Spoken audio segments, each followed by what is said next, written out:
Why would someone so lovely as she be sitting down rather than dancing? She must have some defect. He stared at her, as he wondered about what would prevent her from not having a partner for every dance, until she looked up. Soft brown eyes caught his. Startled, he looked away. She was not just pretty, she was captivating. However, it would not do for Bingley to know that Darcy found Miss Bennet's sister to be attractive. Armed with such information, Bingley would become as unrelenting as Darcy's best hunting dog, chasing and manoeuvring until his prey, in this case, Darcy, was cornered. He must be as direct and as ruthless as possible to stop the attack before it could be launched.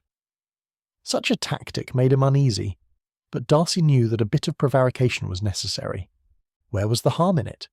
It was Bingley to whom he was speaking. Bingley would tease him about it later, but he would not share what Darcy said with anyone. In a low, indifferent tone, Darcy said, "She is tolerable, but not handsome enough." His words were interrupted when Bingley grabbed him by the arm and spun both of them out of the way of a gentleman, a Mr. Dalton if Darcy remembered correctly, who was attempting to steady his partner and save her from the complete humiliation of a fall. Darcy watched as the young lady regained her footing and continued in the dance. He shook his head, and an amused smile tugged at his lips. It was the first time he had felt any amusement in months.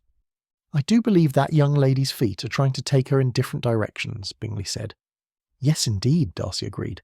"A man will wish to be vigilant dancing with such a partner if he does not want to literally fall into the parson's mousetrap." A smile spread wide across his face. "A trap you have successfully managed to evade for years, old man." Bingley clapped Darcy on the shoulder and laughed, as Darcy gave him an exasperated look. "As I understand it, the marriage state is not to be feared."